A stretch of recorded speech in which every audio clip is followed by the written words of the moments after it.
त्या पुस्तकाला आपण इथं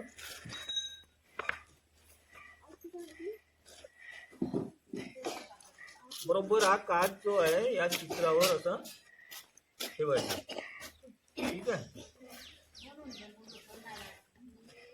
हे काय ब्रश, हा काय ब्लॅक पेन रंग आहे काचावर चालवणार, आणि हे याला म्हणतात सिल्वर पेपर.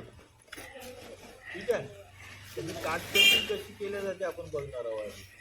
चित्राच्या वर आपण जेव्हा काच ठेवला तरी आपल्याला चित्र दिसत आहे. बरोबर दिसत आहे ना.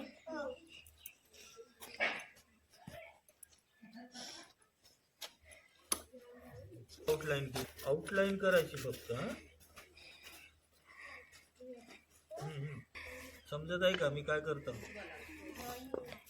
ड्रॉइंग काढत आहो पण इथं जे दिसत आहे त्याच्यावरच मी फक्त आउटलाईन करता. पूर्ण कलर भरत आहो का नाही, फक्त आउटलाईन करत.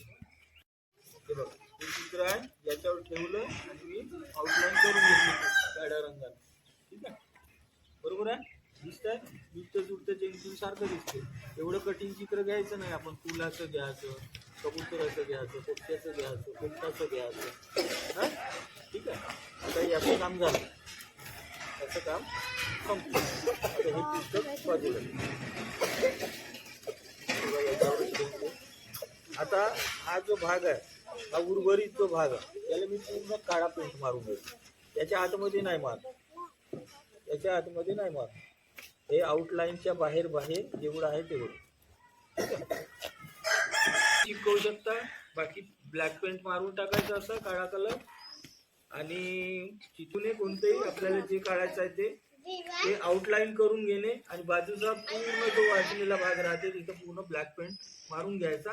त्याच्यानंतर हे कशासाठी करत आहोत, डिझाईनसाठी. कारण याच्यावरचे जे स्ट्रक्चर आहे ते असं खोलल्यावरचे हे स्ट्रक्चर येते, ते स्ट्रक्चर शिवाय चित्र बरोबर दिसत नाही. हे असं मागं आपण असं लावू शकतो. ठीक आहे. हे राहते. हे जे डिझाईन बनली आहे आज जर सरळ पेपर चिटकवला तर अशी डिझाईन दिसणार नाही. याच्या मागे जेव्हा आपण लावू तशी स्ट्रक्चर दिसले पाहिजे, डिझाईन दिसली पाहिजे. छान आहे. आवडलं. हे कोणाला पाहिजे लावू आपण.